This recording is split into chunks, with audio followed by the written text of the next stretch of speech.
You're listening to an audio resource from Redemption Hill Church. This resource is not meant to be a replacement for participation at a local church, but an accessory to the care you're receiving from your own pastors. To learn more about Redemption Hill Church or to give to our ministry, visit redemptionhilldsm.org. I'm not an artist, but I am the son of one. You're listening to Cornfield Theology.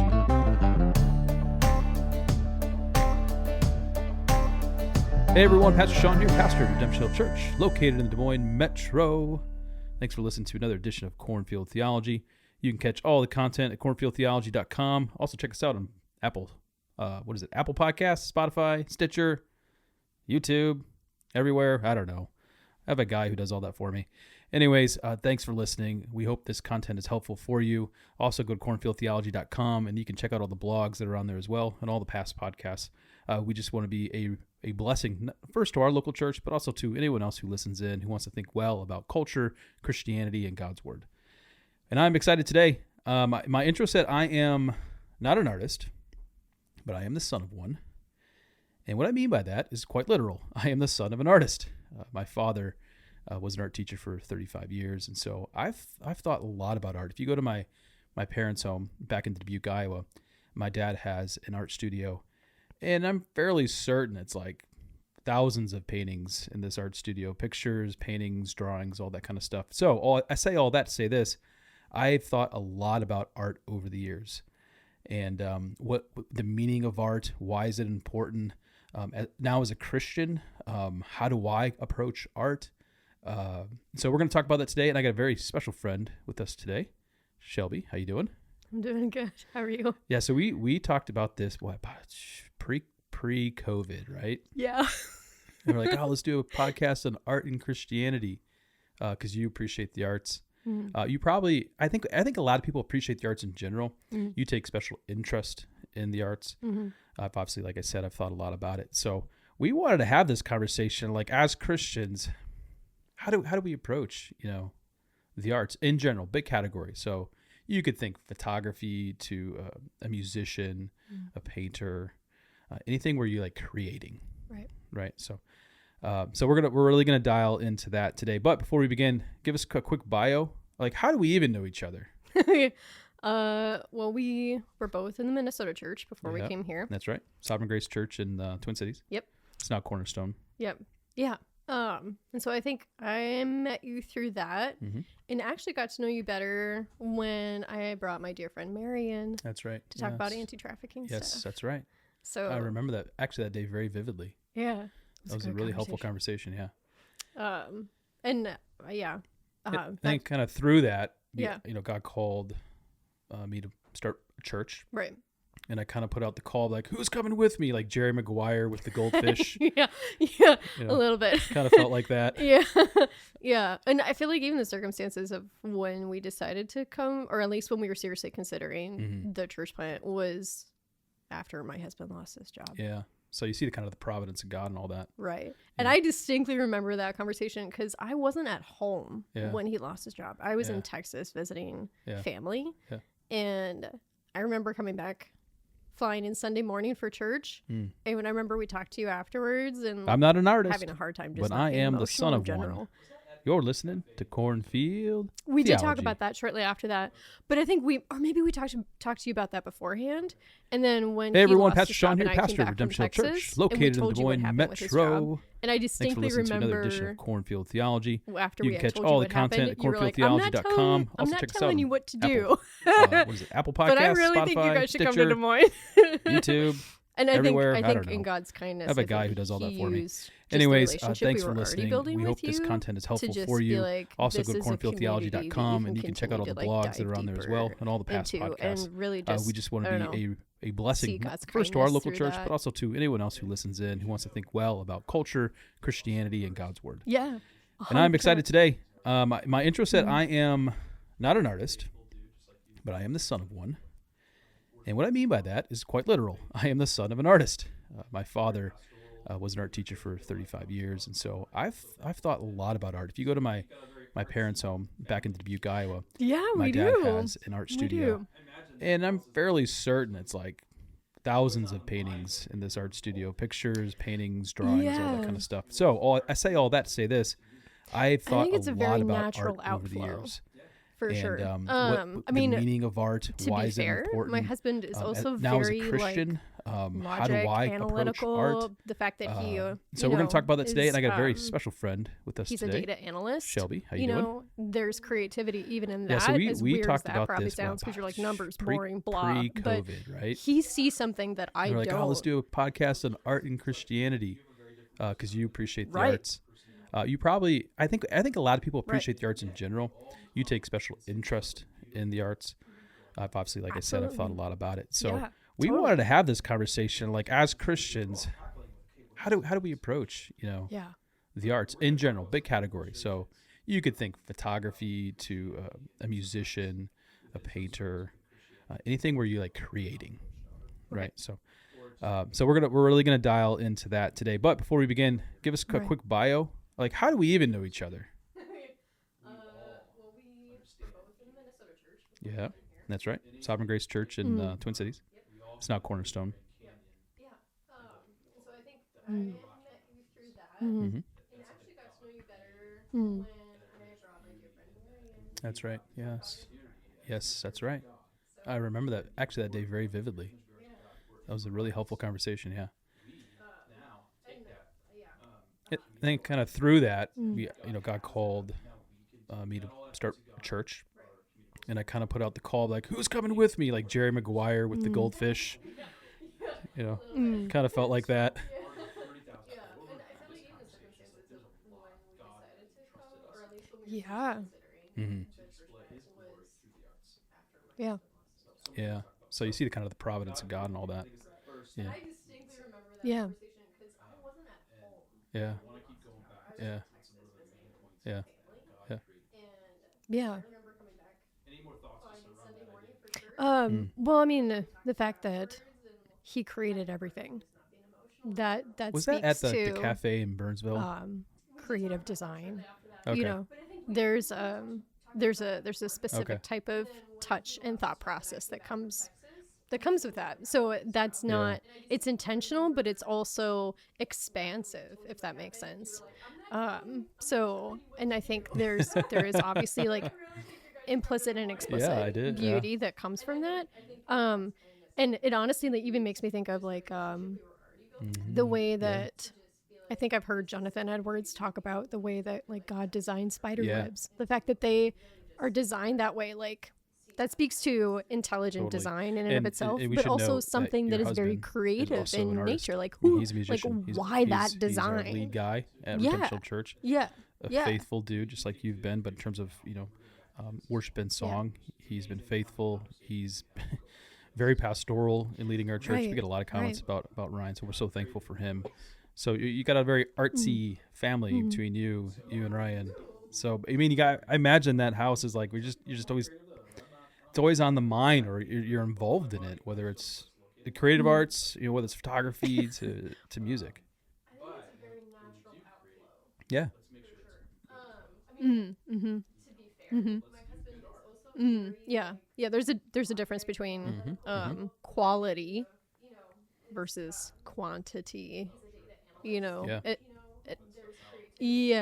Yeah, and I think going back to what you said too about intentionality, like the way that God formed everything to the way that He's entrusted us is crazy, with that like, intentionality, you have a very and different the way personality that we than create. Ryan. Like, that's I have a a really different big personality than you and Ryan, right?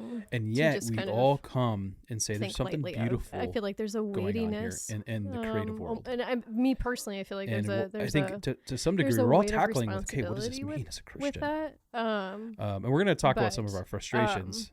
Even going back to what you said about, and sometimes, you didn't feel like you have had much of a creativity in, like maybe in your pinky. Or it's just being done poorly. I actually, I guess a little preview to something that I read in Andrew Peterson's Adorning the Dark. But generally speaking, very good book. Highly recommend it to anybody, whether you are innately, whether you're an artist or you're a stay-at-home mom, or you're in ministry. Like Rocky this book Mountains. just kind of speaks to that's something everything God and created. anything and everything. There's beauty in there was something that he said that actually really stuck out as to image me. bearers of God. And that was that, and even more to the point, you we're know, image bearers of God. creative has kind of become a bit of a buzzword. We almost, now take in that the sense that there communicable can be attribute, almost an attribute God has has like that now we can do. Not all attributes of God are communicable. Some of them even are like communicable. legalistic. Point being, it's like now we're creators.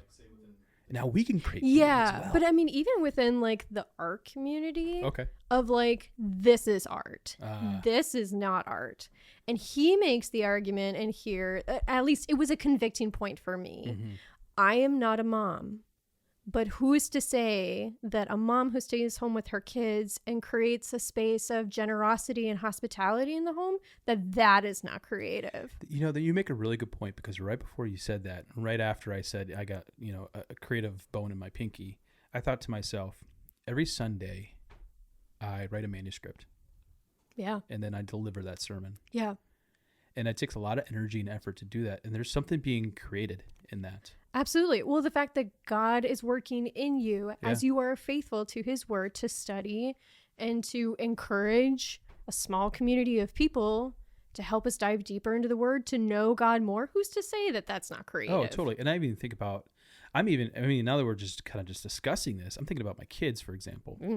Like there is something innate in them that they were made to create. You know, like we've talked offline now. My oldest child, she's a really good drawer. She loves drawing, and she's got this picture she made, and it's up in an art museum somewhere in West Des Moines, and we're going to go watch or go look at it along with the other, you know, stuff that's been made, that was created. And I think about my youngest daughter, like she wakes up, we homeschool, and so they got a little extra flexibility time to play. But man, they make the most amazing structures with like these magnetiles. Like I look at that and I'm like, all right, so like they make a farm, for example, with stables and a house and a field and all these things, the toys that they're using. They're creating. They're creating.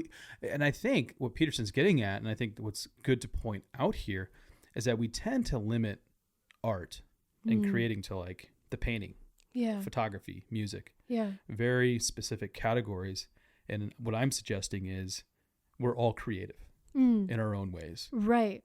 Yeah. I mean, the way that God has made us with our own like gifts and abilities, that there is some natural creativity in that. Absolutely. Whether that's my husband being a data analyst, or the way that you articulate sermons, or your girls putting together tiles, you know, like there is something beautiful in that. Yeah. And even I think theater too. I'm just going to bring it back to my kids here for a moment, and how there's creativity going on, even though no one really taught it to them. So we would say theater's part of the arts. And so I see my kids playing together, and they're using all these magnetiles and toys, but they're creating a whole story together. They didn't even plan this ahead of time, you know. Just as they go, there's this story that's developing as they build this castle using these horses and these toys over here. And all of a sudden, they got their own play going on. Yeah. And it was just innate in them. Yeah. No one taught it to them. They just knew. They're creative.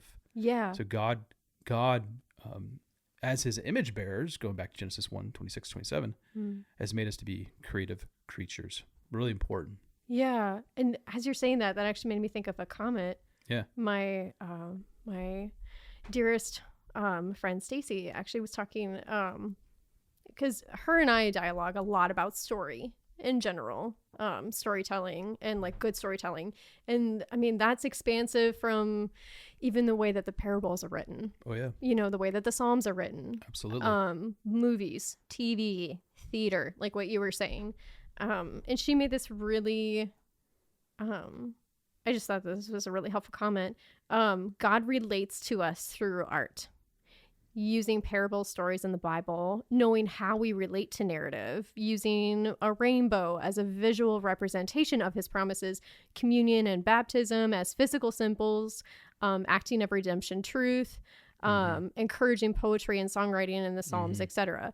And I feel like we kind of maybe talked about this a little bit before, where it's like, you know, in movies and TV and film that really speak to us, there are redemptive elements. There's a specific way that they're crafting story that really helps us dial into something that maybe is really like personally convicting for us, something that God is, using to speak truth to us or to help us see other people's humanity, having like a broader definition of what it means to be compassionate or how to love and serve one another or process something really difficult like grief or trauma or, you know, any of those things. So it's so expansive, which is honestly why I love it so much, is there's so much there. There is.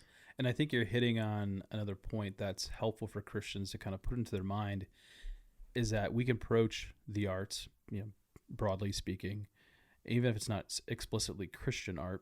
Right. There are things we could see, be like, you know what, that's a Christian theme, or that's a helpful point that maps on to what God's word says. We don't need to be completely dismissive. Now, there are certainly a line within the arts where it's like, no, that's evil art, that's bad art, that's not cool. And we don't want to necessarily go down that road. We just want to acknowledge, like, there's some things out there within the art, broadly speaking, that's just unchristian. Right. And so then that would be an important distinction as to, not that secular art can't point to redemptive themes, but there's definitely a way that art can also be used to point out things almost for shock value, or things that are not beneficial. So like everything is permissible, but not everything is beneficial. I feel like, especially with art, that's a pretty good, that's a helpful category from scripture. Here's an example of, like, I've used this one in church, so I'll use it in this podcast. Inside Out, the movie. I like that way more than my kids do, by the way. But anyways, there's this scene between Joy and Bing Bong, and they're in this pit and they're trying to get out. And, you know, when Bing Bong and Joy sing to the what do they call it? The rider. It's basically a wagon and it flies, you know? And so the whole idea is, like, they're in this pit, and if they sing to it, it'll fly them out of the pit. Well, here's the problem. There's like too much weight on the wagon for it to fly comfortably over the ledge and into safety. And so Bing Bong, they start singing. Bing Bong realizes that he needs to jump off the wagon just at the right time so that Joy in the wagon will go to the top and get out of the pit. And he does it. And I remember very, very specifically when I was watching that with my kids, I paused the movie and I just wanted them to say, this is what self-sacrifice looks like. The importance of self-sacrifice. Now, where have we seen this in scripture, guys or gals? And then so we make a beeline to the cross and go to Philippians 2, right? And so there are some opportunities within secular arts for Christian. I'm talking as a Christian parent, to point out, to see these things and be like, no, look at that. Now, one of my frustrations currently within culture is that a lot of those redemptive themes seem to be going away more and more. That'd be my opinion. Some people might disagree with that. So I'm always looking for those good things where those redemptive themes still exist, and we could point to it. Yeah. Well, if you don't mind me asking, what certain things do you feel like are going away, or what are you noticing more? Yeah, I think that's a great question. I think generally speaking, within cinematography. So I'm thinking like what Netflix puts out, Disney Plus, movies, short series that we're digesting. I'm seeing less and less of Christian themes, and actually themes that are antagonistic to Christianity. Yeah, so kind of like the rise of like anti-hero type stuff. Correct. And there's a lot more. There's a lot I could say on that. But that is what I'm seeing. There's a drift away from these traditionally redemptive values that mapped on so clearly with Christianity, and now we have something other than that, and even antagonistic to it. So anti-hero would be one of them. How God made a man and a woman would be another one. Things like that. And there's more and more of that there. That is not to say we don't have content that's coming out that still has those redemptive themes. Yeah. And this could be there's just more out there in general. Yeah, that's fair. I mean, with the rise of Netflix. Oh, yeah. That, in terms of, again, movies and shows, it just took off. Like, I know there's 1,000 short series that I haven't watched that are, like, really, really good. Yeah. You know, that I'll just never get to. Yeah, and I feel like, again, kind of going back to what I was mentioning about with my my friend Stacy, that it's what we often like lament over is more of like, is it more of focusing on like the antagonistic sort of things that seem to go against those redemptive themes like you talked about? Yeah. Or is it just bad storytelling? It could be that too. You know, I feel like that's something that we lament a lot about is like either the way that they're building these characters, like that feels sloppy, or you know what, you had a really good opportunity to point out something there and you just totally missed the mark. Yeah, you know? I think it's probably both. Yeah. I think there's probably both that work. Because let me say it differently. I talked earlier about there's a line like the Christians should not expose themselves to this type of content within the arts. I think there's more in that across that line than there's ever been that we should not expose ourselves to. There's still a lot for us to enjoy, but unfortunately, I think, and this makes sense now that we have more available than we ever had in history. Yeah. And that's hard. That's really hard to like, because how that line is drawn is so different to every person and what you feel like you can handle. Yeah. And what's, again, you know, everything is permissible, but not everything is beneficial, you know. Speaking as to somebody who's emotionally sensitive, I have to be guarded about what I take in versus somebody who can like read comics or watch TV series that are really dark in themes, but they can see redemptive themes that I just can't. I can't do horror movies. Yeah. I can't do it. Yeah, same. It's just a non-negotiable. Yeah. I'll be left with nightmares for a month. Same. Same. So I think that's a good category to have, but I think there's also a second category that it's not about whether it's permissible or not, it's that it's ungodly. Yeah.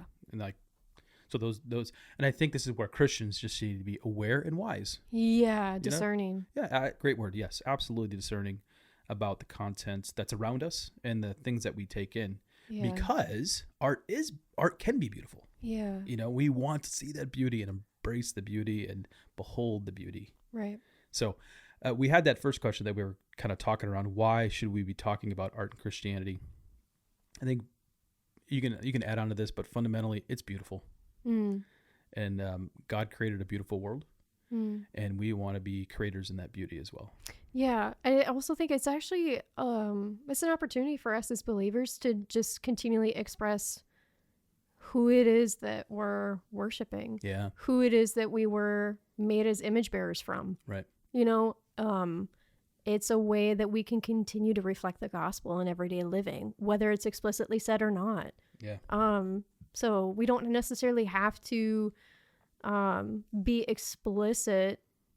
We can be explicit about our attachment to the gospel. We can be explicit about the gospel in and of itself around beauty, and using that as an opportunity to not necessarily like, you know, preach something down your throat, sort of a thing, but more as a opportunity to be like, do you see this piece of art? Do you see this story, this book, this art piece, this comic? These are ways that, you know, the gospel speaks to me. And like, again, like, especially if you're in a non-Christian context, that is such a good way to kind of invite people into that conversation. Absolutely. And just create a bigger, more gracious space to go deeper into that conversation, if that makes sense. Yeah, I think Christians are not leveraging the arts enough. Yeah, and here's some good quotes. This comes from Francis Schaeffer. Wrote a really good short book called Art in the Bible. If you have not read it, I would really encourage you to read it if you're trying to get your mind around how do these two intersect and what does that mean for Christianity. First quote, the lordship of Christ should include an interest in the arts. He makes it that clear. So he's obviously, you know, plays his hand right away. Here's another quote from Francis Schaeffer. The arts should not hold a peripheral place in the Christian life. While our souls are saved, so too our minds and bodies. The arts have value in themselves and not just as a vehicle for evangelism. So he's saying there's more. Yeah. Indeed, as the Swiss artist Paul Robert, don't know about him, has illustrated, the arts will make their entry into heaven. And when I even think about that from an eschatological perspective, like, do you think heaven is going to be drab and boring?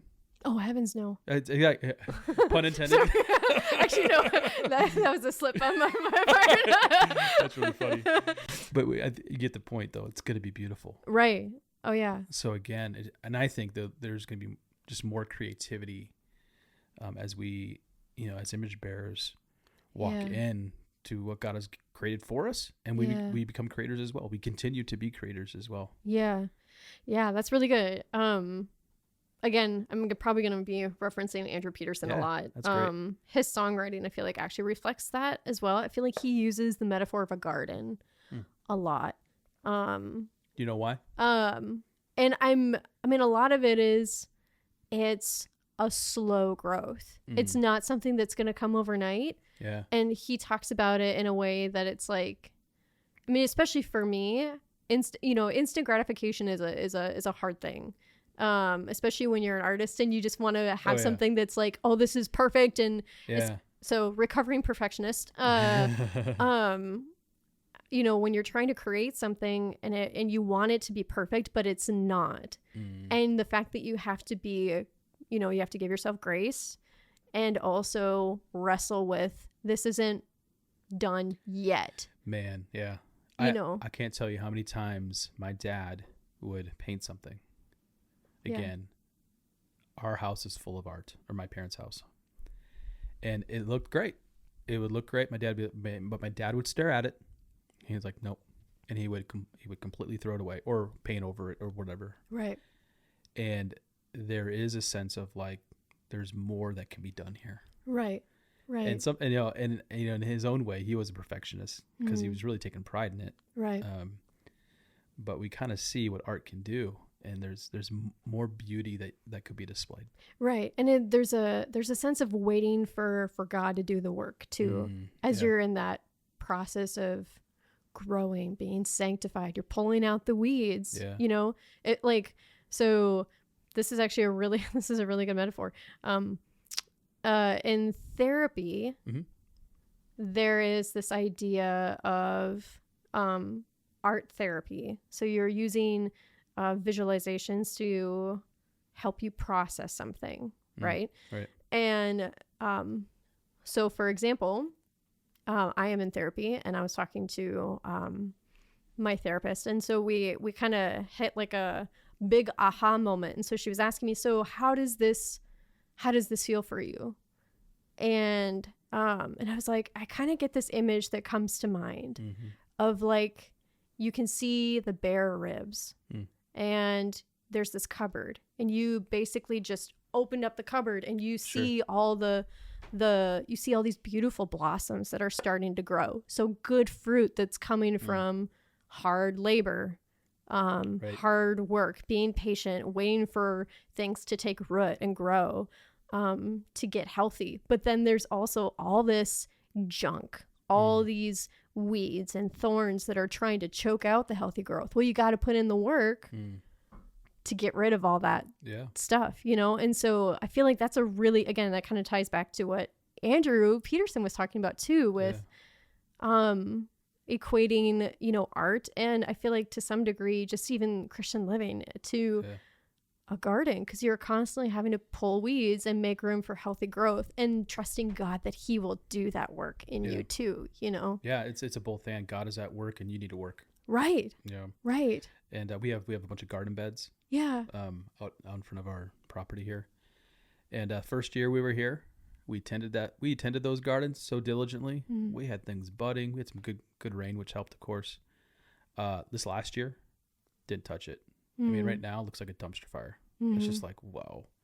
And the reason why it looks that way, even though some stuff did grow, is because we stopped attending to it. We stopped caring for it. Yeah. We didn't have time, but the point remains. Yeah. You got to put the work into it as well. Yeah. To see good art.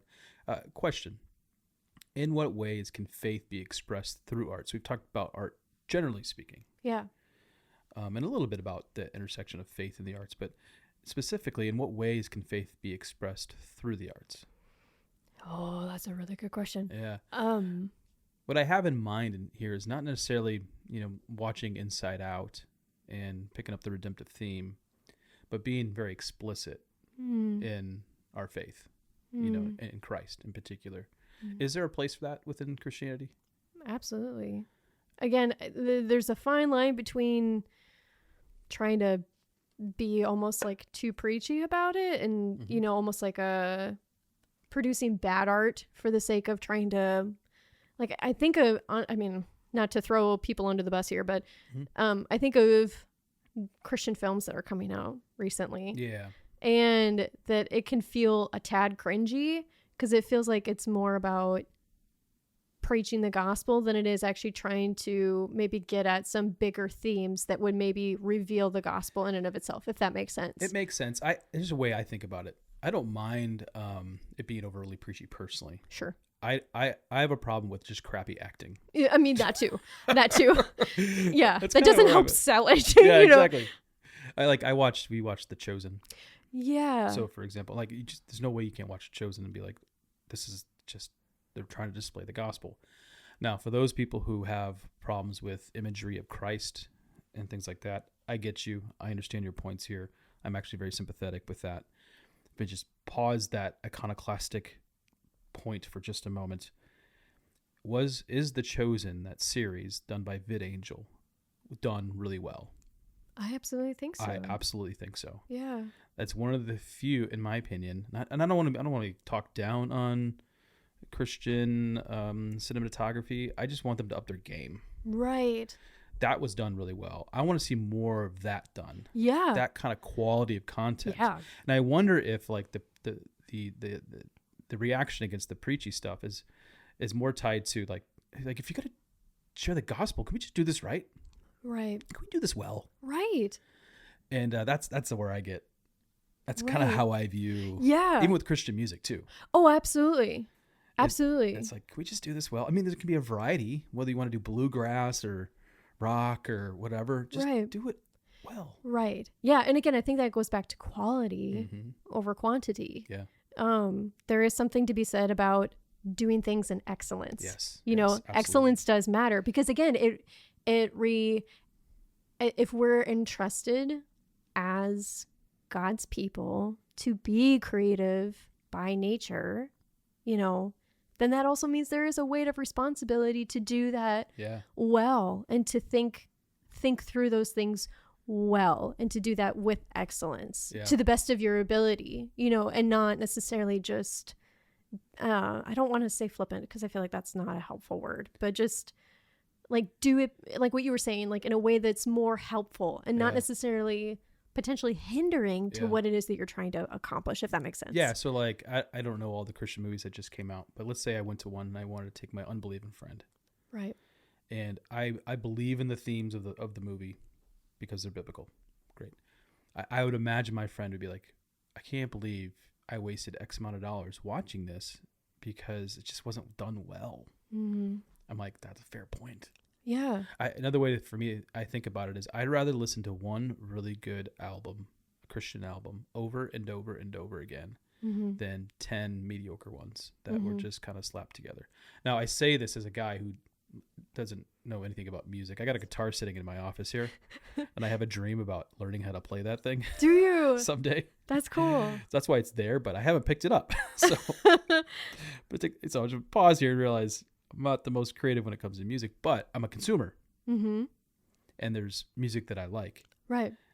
And I think sometimes we can identify when things are done with excellence, like you say, and things are just kind of done poorly. Yeah. And I think to your point too, even like if you brought a non-believer friend to the theater and you're both able to kind of dissect this Christian movie, is it actually getting a point?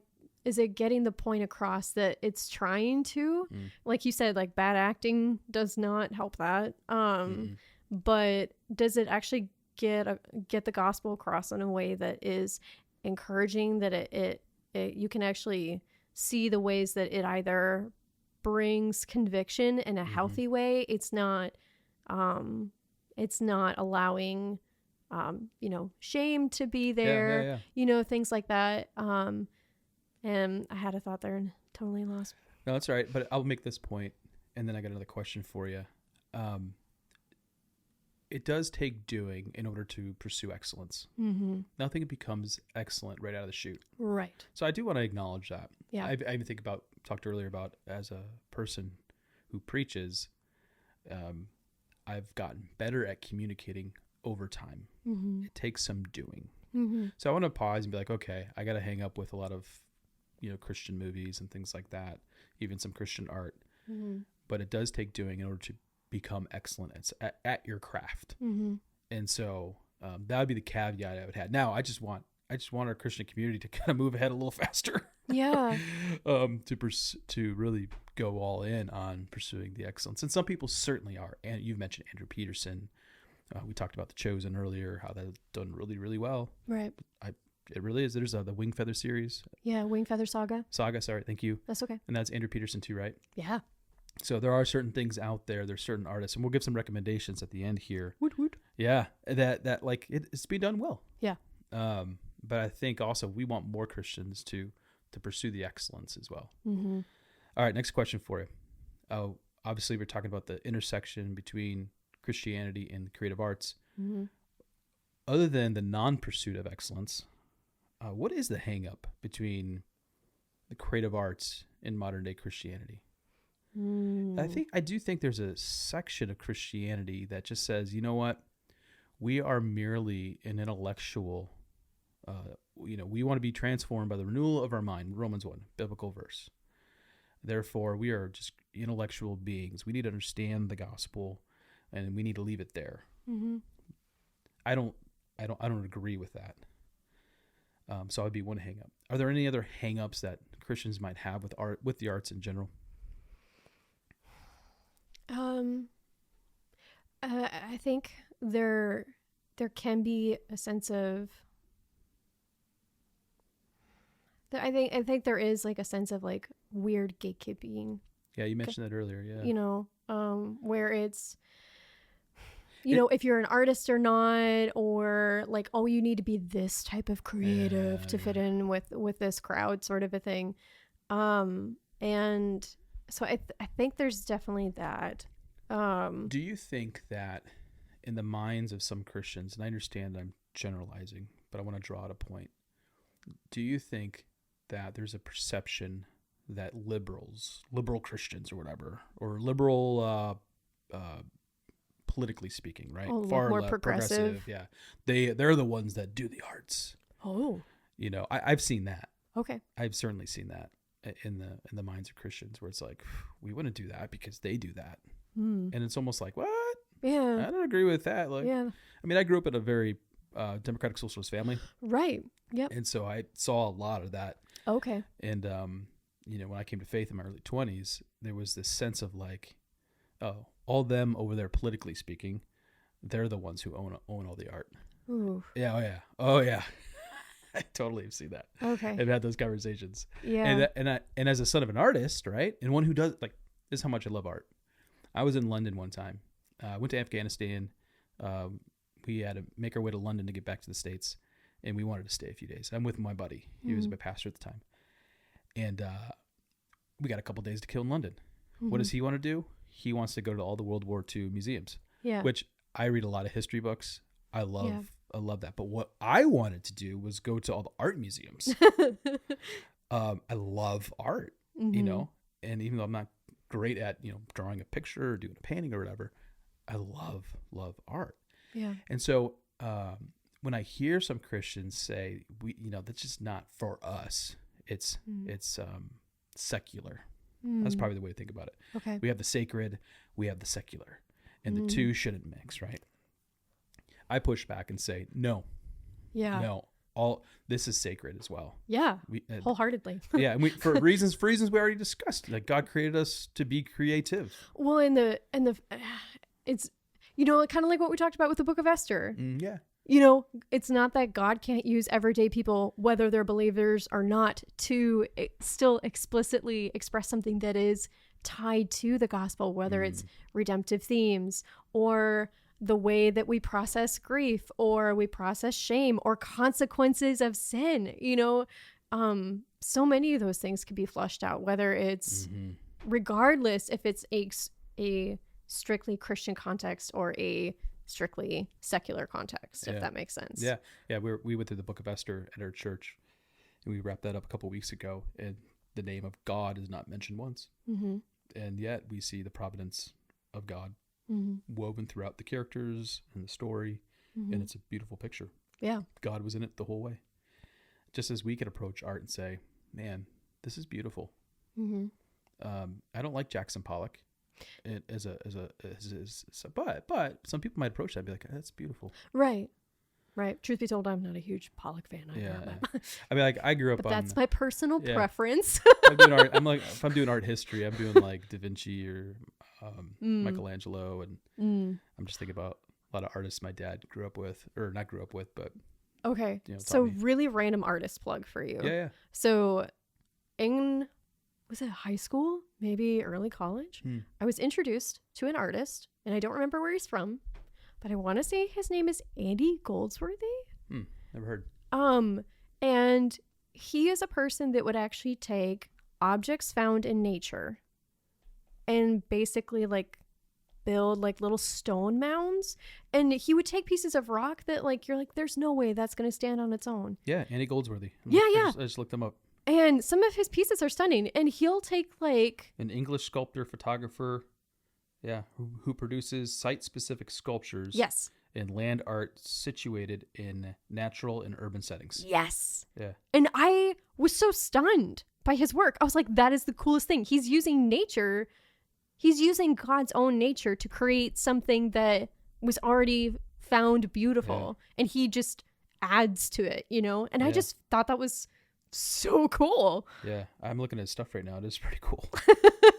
But like, you know, again, like he's so different than Jackson Pollock, but who's to say that neither is beautiful or that one is better than the other? You know what I mean? Like their own, they reflect beauty in a very specific way that just happens to be different from one another, but they're still both beautiful.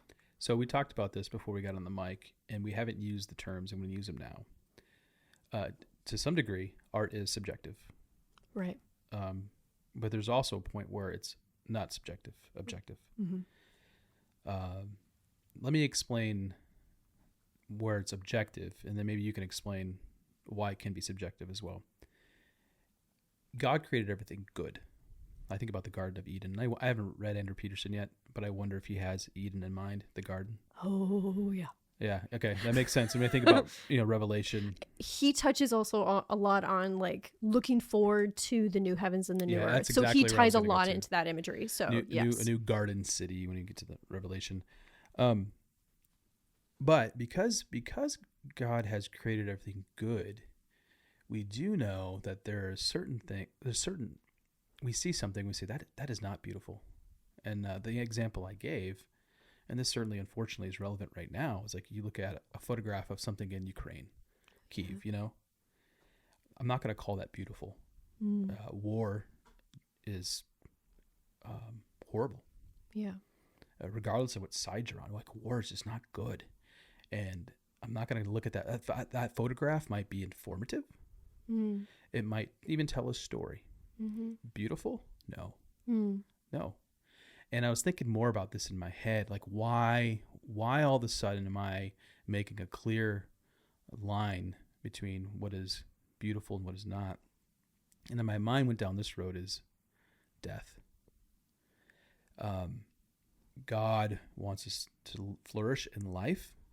And when we see people's lives taken from them, we begin to say, whoa, that is not beautiful. So I think there is, and there's probably other ways to think about this. I'm honestly, if you're like getting into my mind, like unscripted, this is kind of where I'm at right now. Like this is me totally thinking out loud. So who knows where we're going? Brace yourself. But I wonder if there's other reasons why we say something is or isn't beautiful. Other than, death as a category. I wonder if there's other categories. Well, a clear and overt sin, right? Right.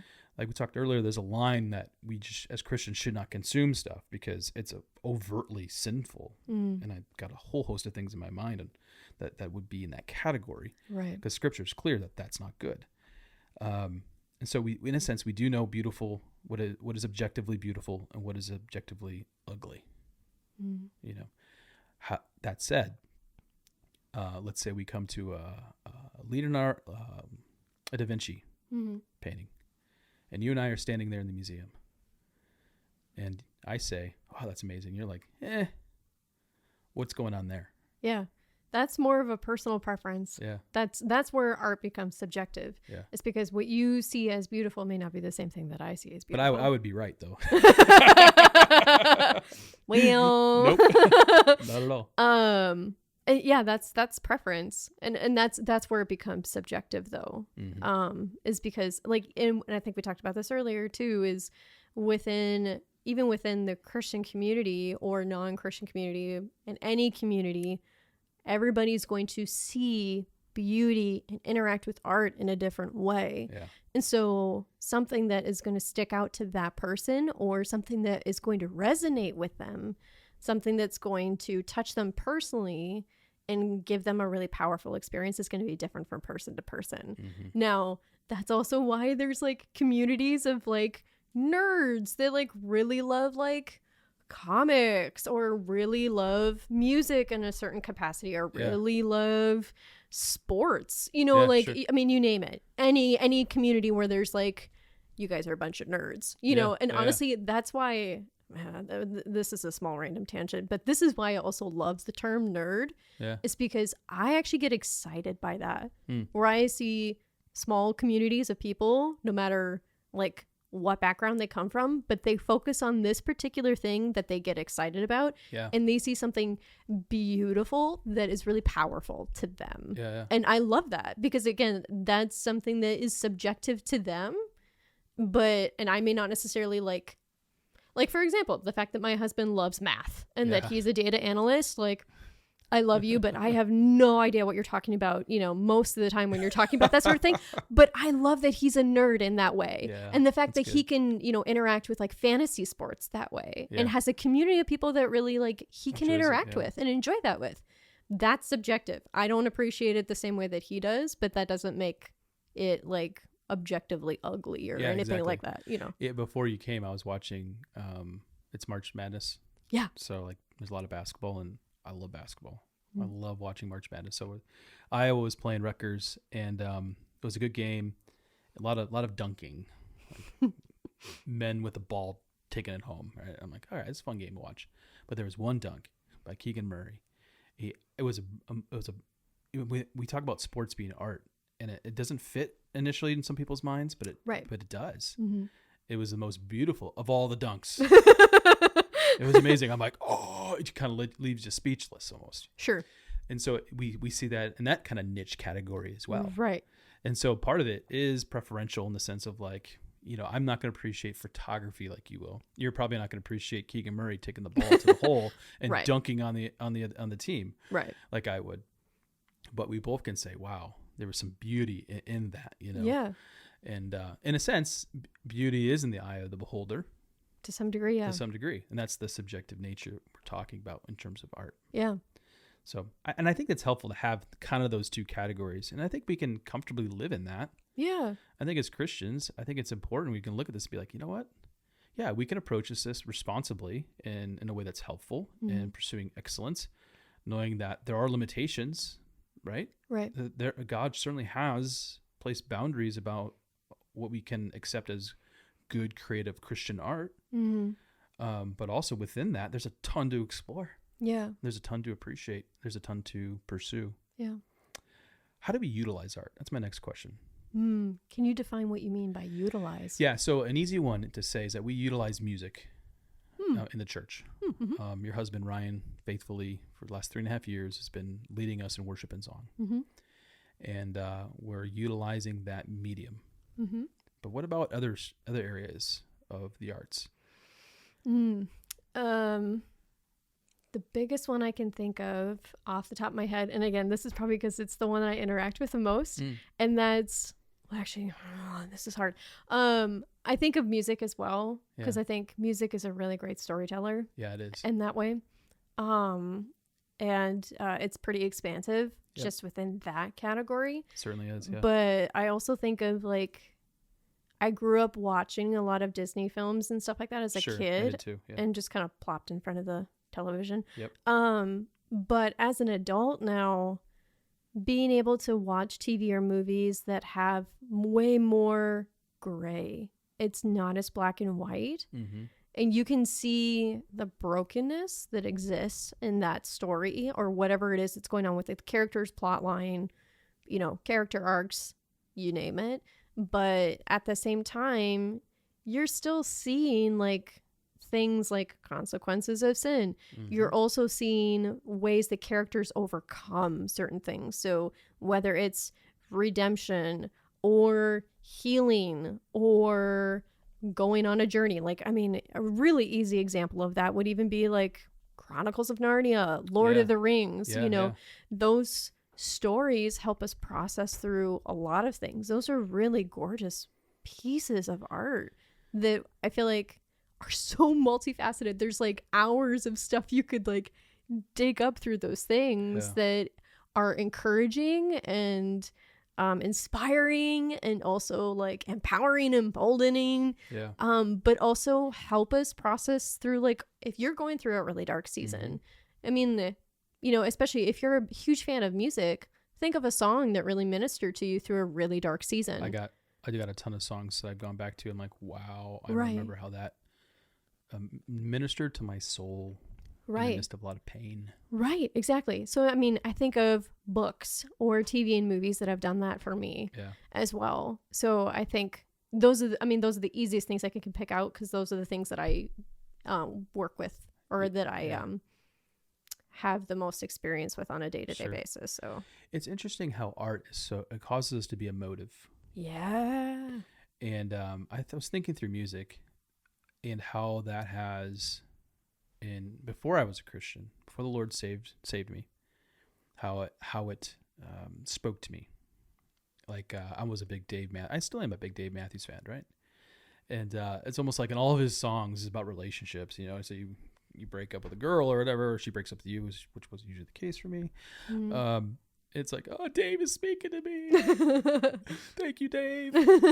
And then after the Lord saved my cold dead heart and breathed life onto it, I'm looking at Christian music and I'm like, whoa, now that's ministering to me. Mm-hmm. And I say that to say this, as a Christian, it's like when the hard seasons come, you want to go to something that's speaking truth, or singing truth to you. Right. Doesn't mean you can't go listen to whatever. Again, there's stuff in the secular world, fine. Mm-hmm. But if you really want ministry, you go to that hymn or that song by Andrew Peterson, or like Josh Gerald right now. My kids are loving that right now. Yeah. Go to that. Allow the truth to minister to you. Mm-hmm. But I say all that to say this. It's amazing how powerful music or storytelling or painting can speak to people, which means as Christians, we want to leverage that and do it really well. Right. It's a tool. Right. Yeah. Really good example of that. So, I mentioned therapy and the cupboard idea earlier. Sure. Yeah. So my therapist was challenging me to actually draw the cupboard. And I am by no means like a drawer. I used to paint, but my skills are very and that is not my forte. Yeah. And I started to just draw the cupboard itself, not necessarily that you could see the ribs or the flowers or anything else that was going on in there. And I drew it and I showed it to her in one of our sessions. And she was like, I had no idea that you were like an artist, like a bona fide artist. And I was just like, okay, well, I mean, I'm not even that good of a drawer. And so the fact that she was even saying that was like, oh, okay. But she's like, so what do you see when you look at that? Mm-hmm. Like, what emotions does that evoke? Yeah. And so the fact that we were able to process that, and it's like, so why do you think that those emotions are there? And we were able to just like a silly quote unquote drawing and just be able to pick out like deeper things that are there. Like you're processing a lot of grief. You're processing a lot of hard things. And it's kind of scary to have to dig out the crud and dig out the really tough things to make room for growth, to make room for the good things, to like take hold and flourish, but like even having something as a silly drawing like that to be an example of that is like, I mean, that ministered to me so much. It was like, I would have never expected that though, you know? Yeah. And from a Christian worldview, and this is kind of the point I was trying to make earlier, and I think this is what you're driving at, is that the arts that create so much emotion within us. We need to make sure that drives us back to truth. Right. There is, there's sometimes a pushback against the emotions within some Christian circles, and that's not the way to approach it. Right. It's these things that cause us to be emotive. The art's kind of doing that in us, whether it's a picture, a drawing, a song, right, need to drive us back to what is true. And we look at God's word and say, that is true. Yeah. Yeah. And I think that's why so many different mediums really speak to me in that way. Yeah. So I know we introduced your kids to Avatar: The Last Airbender. Yeah. And there are so many themes in that series that point me back to truth, even though that show is not remotely explicitly Christian. Yeah. And what was it? One of the main characters, or a couple of the main characters, like one is an uncle and a nephew, and their relationship that you watch over the 3 seasons or whatever. And I think I even mentioned this at small group once, that the uncle had said something and I was like, whoo! Yeah. That really preached to me, even though again, he's not remotely Christian, but there was something explicitly about what he said that reminded me of a biblical truth. Yeah. That was I needed to hear that. Or a transformation that the nephew goes over the 3 seasons. He goes from a person of extreme anger to grace and compassion and hope, and he becomes a completely different person. And what's more, you can't get a better example of that, of what it's like to go from a dead person who doesn't know Jesus to an alive person who does know Jesus. Yeah.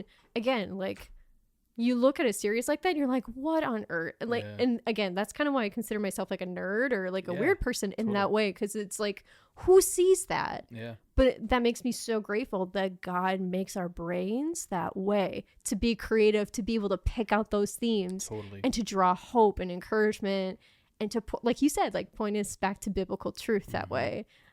I say this often, and I've used this as an example before. I love pointing out the conflict between good versus evil.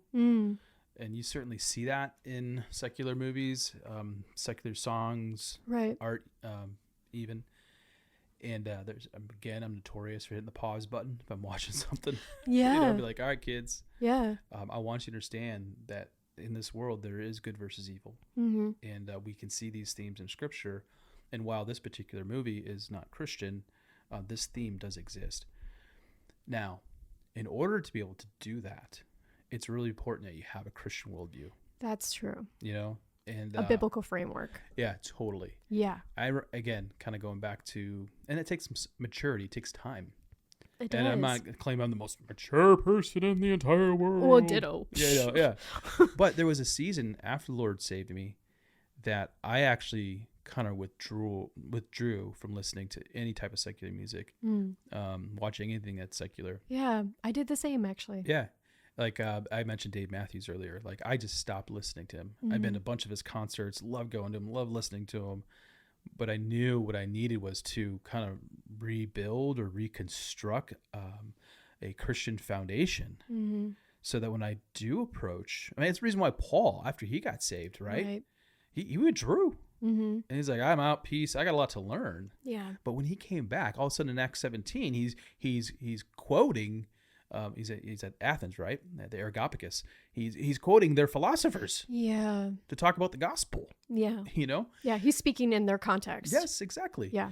But it took having a strong biblical understanding of the world in order to be able to do that. And the same as us. So not everyone who's listening might be like, oh, I can start drawing out those themes. I don't know. Maybe you can. Right. Maybe you can't. Yeah. And I think that's the tough part, is because, again, kind of the same thing with subjective art is, some Christians that may not necessarily be an easy thing for them to do. Yeah. And it is easier for them to not draw on the secular things, or to not watch Avatar or not watch Star Wars or things like that, because hey. Just an example. Or I think we maybe mentioned, even Disney, there are some things through Disney or things that are on Netflix or Hulu or you name it, that just isn't going to help them draw to Christ. And there's nothing wrong with that. Again, it's, things that are able to draw you to deeper biblical truth without either being legalistic about it or without getting yourself into hot water by consuming things that are just going to trigger sin, you know, totally. Like, because I certainly wouldn't want anybody to dip into those waters either.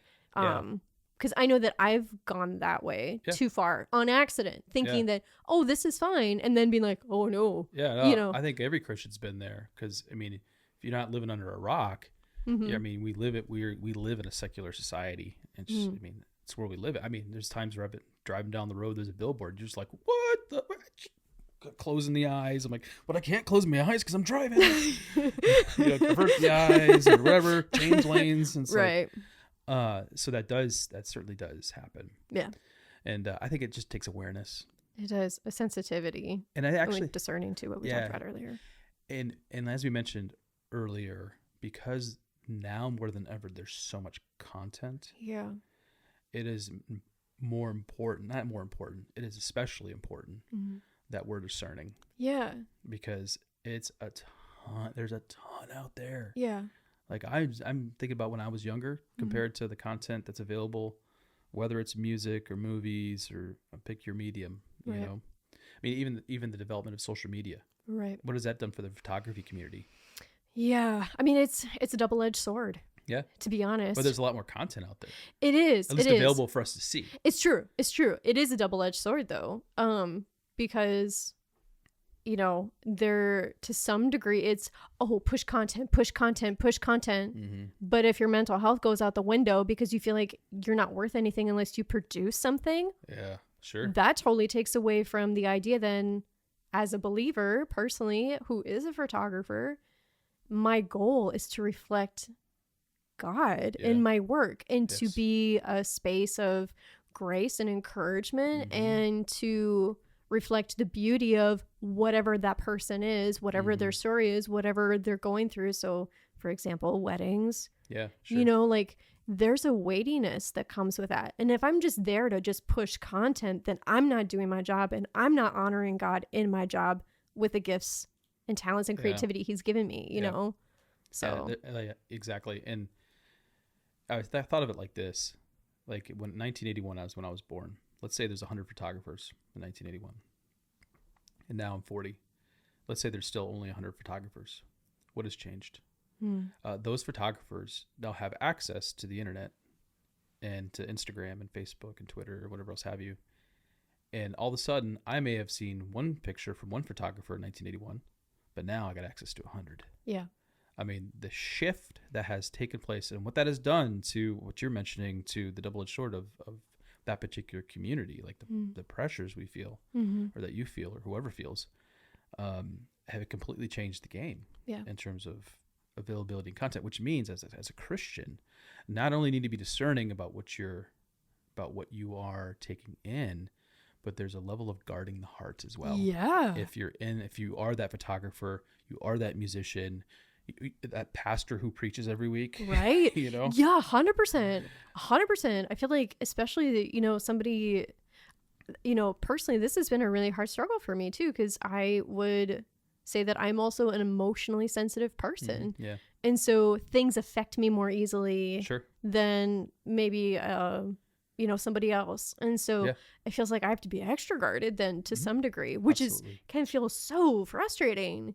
But at the same time, I feel like I've never been more encouraged than to find people, honestly, like Andrew Peterson, who can give context for, you know what, he's been doing this for 20 some years and he also feels the pressure of stuff that's happening now, but you know, he's older, he's wiser, he has a family and can speak truth to that of like, how do you keep working at the garden? How do you keep fostering and flourishing as a believer, as somebody who is, you know, gifted with certain talents? How do you continue to work in such a way that's like you keep going the course, you keep at it, you keep moving forward without getting distracted by all the other stuff, you know what I mean? So what can be a curse is also a blessing. Yeah. So you got those 100 photographers. Yeah. But what if those like 25 Christian photographers that are producing content that points us to truth, biblical truth? Man, latch on to those 25 and just really enjoy. And that's the other thing about beauty. God has created, talking out loud again. God has created us to enjoy. Right. And to delight in. And delight, absolutely. Go to the Grand Canyon or the Rockies and just enjoy. Heck, I mean, right now the sun's going down. It'll go down in about an hour and a half, I guess, from the time of this recording. The sun sets right over here across this field. Not across the field, but, that's where from my vantage point, it's beautiful. Mm-hmm. Like, there's times my wife and I will just go out and watch the sunset. Mm-hmm. And so we can enjoy that. It's a beautiful thing we can enjoy and rejoice over. Absolutely. And I feel like God wouldn't give us those things unless he meant for us to take enjoyment from those things. You're exactly right. He has given us these things for us to enjoy. And not only that, we are, as we kind of let out with, we're creative beings who can now, as image bearers, create content for other people to enjoy. Again, hopefully that point to the truth of who God is. Right. And some of this is like general revelation category, right. Theologically speaking. Right.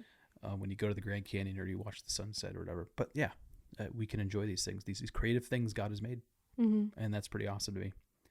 Okay. We're going to get to some recommendations. Is there anything you want to say in this conversation before we get to some of your recommendations in terms of good Christian content that people could look into?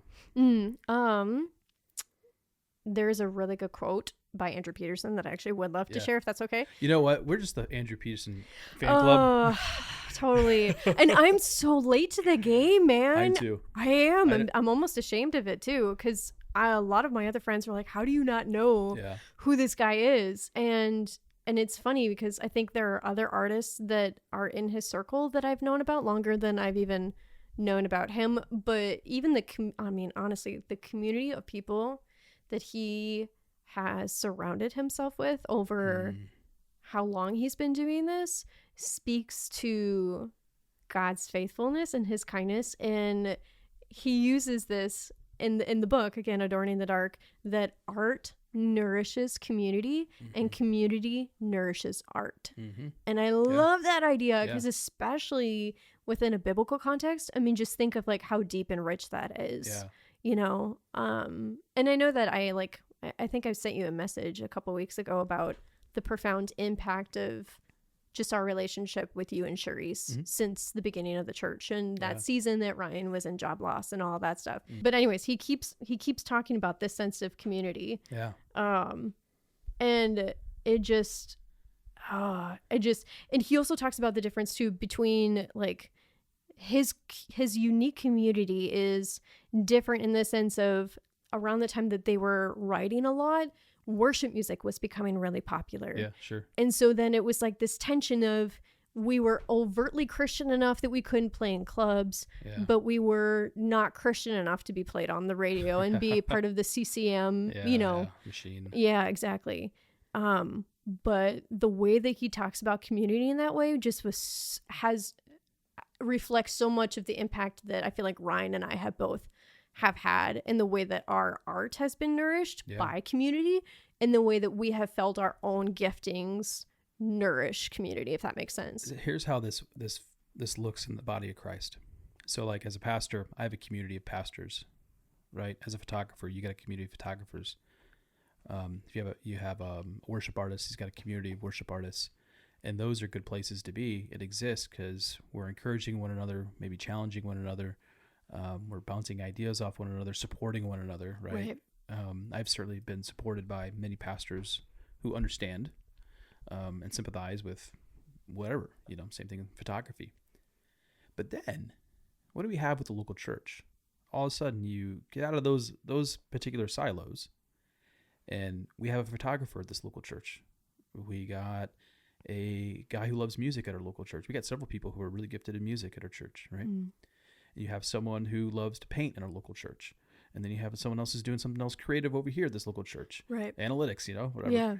And all of a sudden you get all these people who, are in these kind of little communities. And especially with social media these days, these communities are certainly more accessible. But then we come together as a body and we have all these gifts. And we can appreciate the gifts that everyone brings to the table in the local church. Listen, I'm probably not, other than my iPhone, I'm probably not going to go and snap a photo. I'm not going to buy a camera and invest in that. This is not my deal, but I certainly can appreciate people who have that gifting. You and one other person in the church have used your gift of photography to help the church in general, right? At different points. Ryan, your husband, as we've mentioned, it leads us in worship and song. He's using that gift, that particular art. And so we have that, and that's a beautiful thing in the body of Christ. And so that's where we see true community at work. It's not what we all have in common. It's the diversity that we have that point to Jesus. And that's what, I mean, so again, thinking out loud. Yeah. Well, I mean, again, you're pointing to the example that Paul sets too for the body. Like, yes, not one part is better than the other. Yep. But it all helps amplify Christ. Yeah. If you're a toe, you're super meaningful. Right. Super meaningful. I mean, maybe that wasn't a very good example.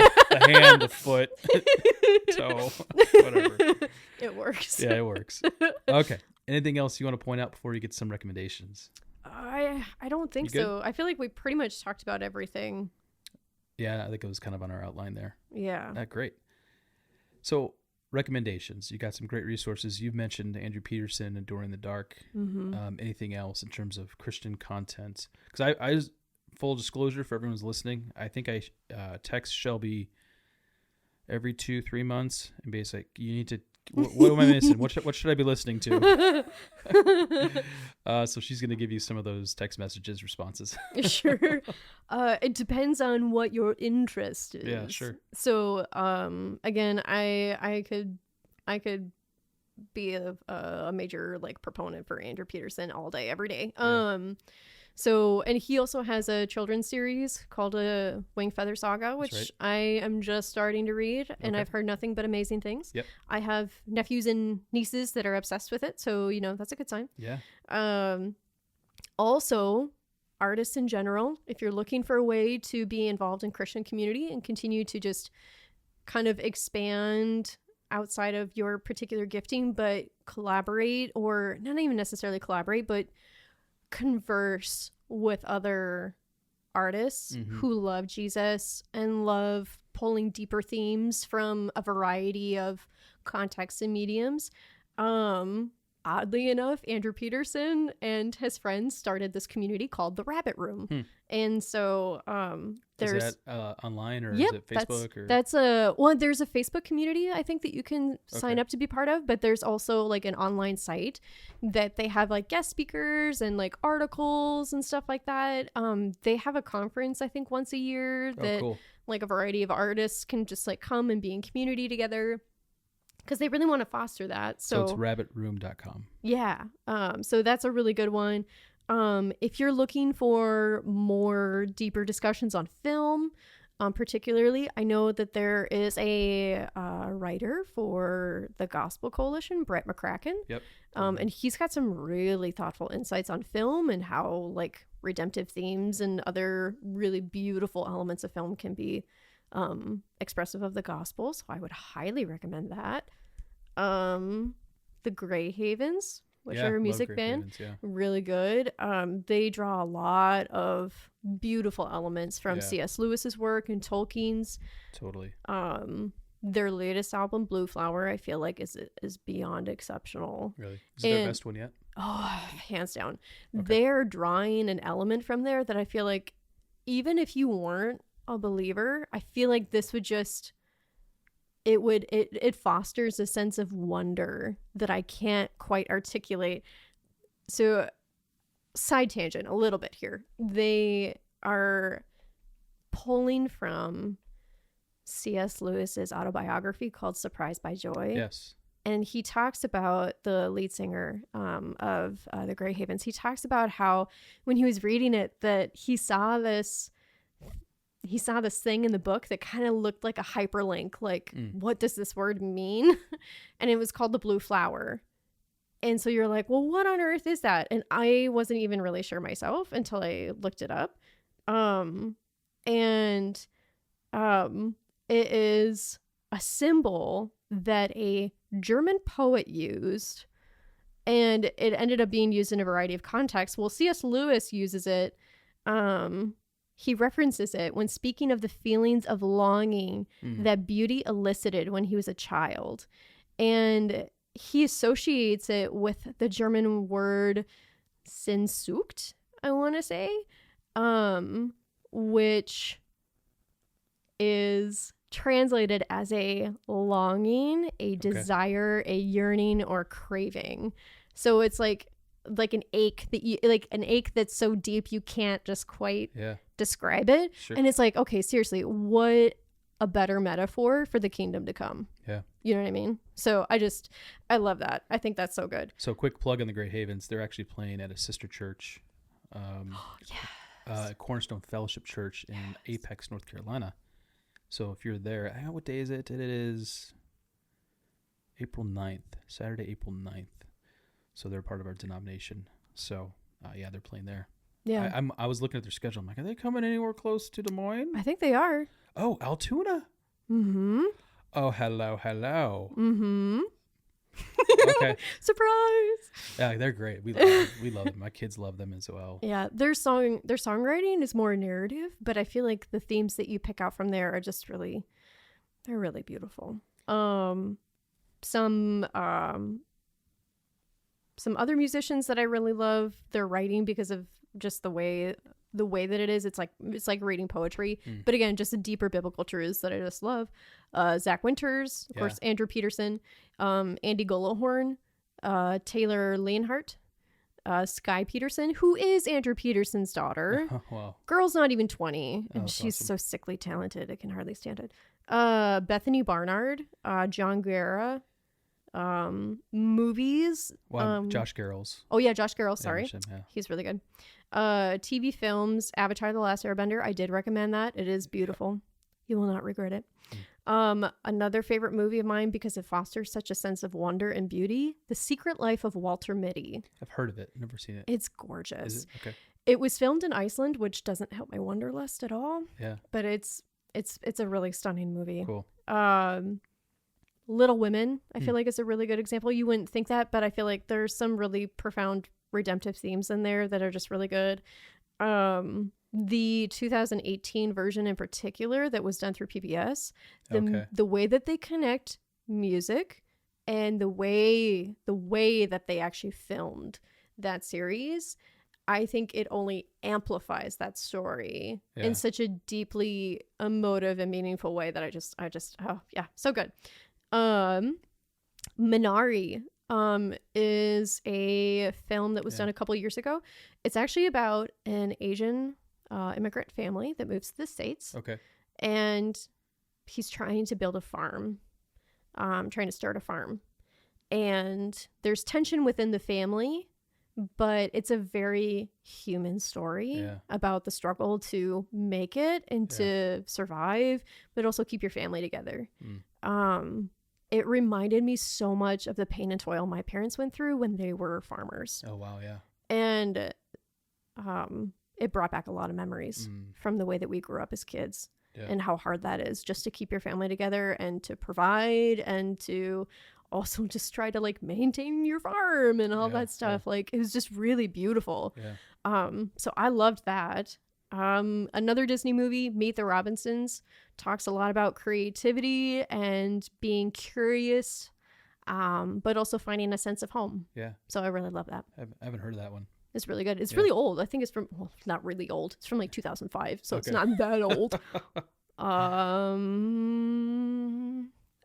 Some of the Marvel movies that have come out in the past couple of years. So big ones that are huge in our house is Black Panther and Shang-Chi. Yeah. They just talk a lot about shame, grief, forgiveness, consequences of sin. There's some really beautiful, deep themes in those movies that I just love. I find that Marvel movies are a mixed bag. You gotta take them one at a time in terms of, you know, there's some redemptive themes here. Yeah, totally. And there's a few that like, I'm okay. This is like Black Panther, I would say. It's one of those because I really enjoyed that because you see it so clear and obvious. Right. The themes are drawn out. Right.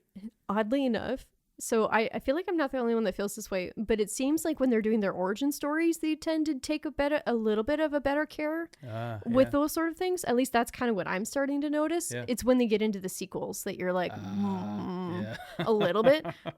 But with the exception, Stacey and I talked about this, with the latest Spider-Man movie. Haven't seen it yet. Okay. So I won't spoil it for you, but there is an element where one of the characters is trying to, the way that they tell you something without telling you something, of a character trying to redeem himself from a mistake that he made. Yeah. And he allowed himself to get bitter and resentful. Yeah. And the way that he tries to right that wrong, I like legit sobbed in the theater. Oh, wow. I just thought it was so well done. Cool. I mean, that particular element. The rest of the movie, I'm like, it's a mixed bag. But that particular element I thought was really well done. Cool.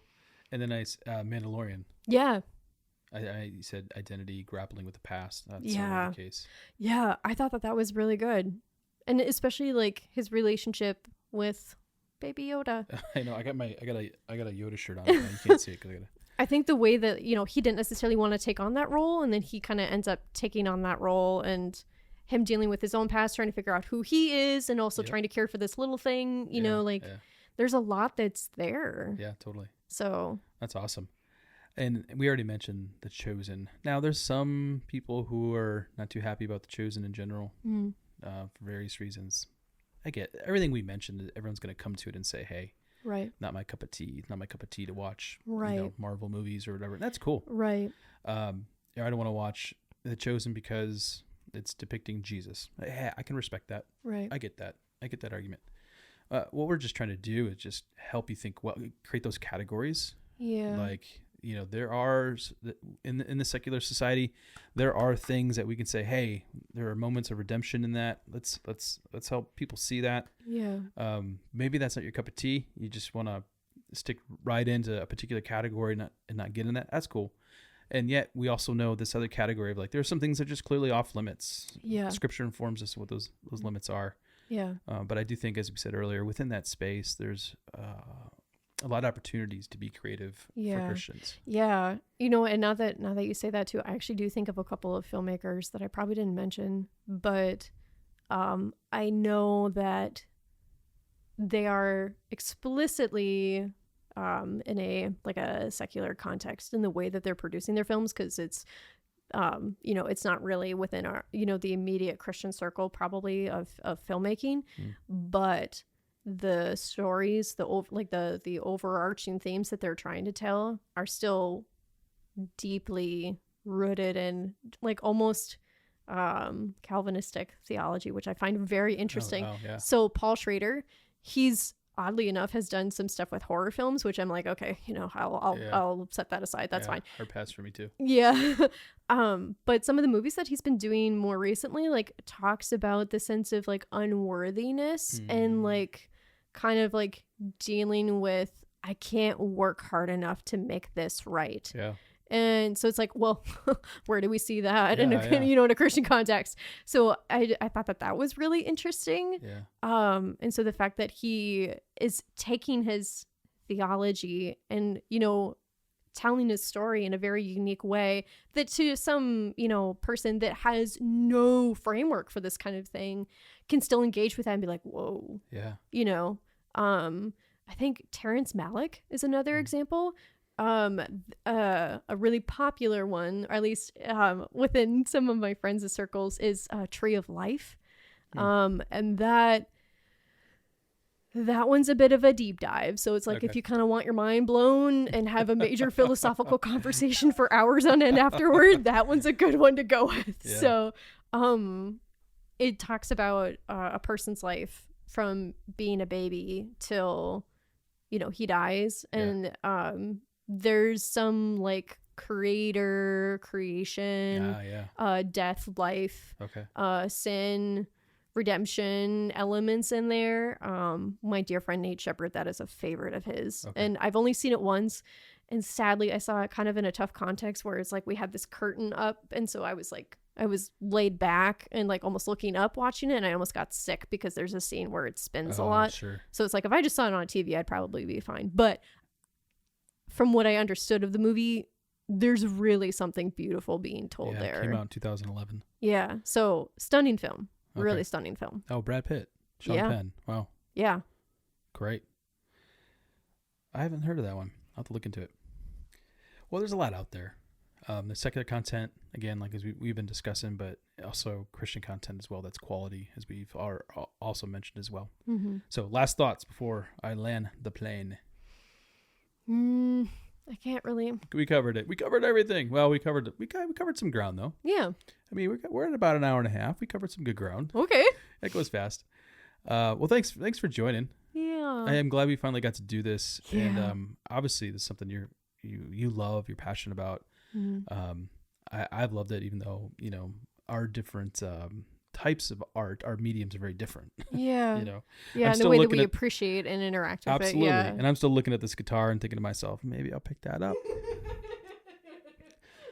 I gotta see the picks right there. I got a tuner. We'll see someday. Yeah. But well, and to be fair too, I feel like even as a believer, like the way that I interacted with art when I was a child versus the way that I interact with it now is night and day different. Absolutely. And just even my capacity to like see redemptive themes and things that aren't explicitly Christian 100% is still like, I feel like I'm able to experience that now versus like maybe even 5-10 years ago. I wasn't able to really interact with it as much. For me, it's a deeper appreciation. Yeah. It is seeing those themes for one, but it's an appreciation for beauty in general. Mm-hmm. Beauty as God has designed it. Mm-hmm. Not like we said earlier, not all things are beautiful. Mm-hmm. Some things are that you see could be very sinful or just not beautiful. War was an example I gave, right? Yeah. Dark, yes. But where we see the beauty, and really, especially when it maps on with God's creative order, his creation and his order, man, we can celebrate that and enjoy that. Whether it's you sitting at the Rocky Mountains, or it's a picture of the Rocky Mountains, or you just painted the Rocky Mountains, or you hear a song about the Rocky Mountains, and we can appreciate that, and just we can see how it points to God. So good. Well, thanks everyone for listening to Cornfield Theology. As a reminder, Cornfield Theology is a ministry of Redemption Hill Church located in Des Moines Metro. We meet on Sunday mornings at 10 a.m. at Radiant Elementary.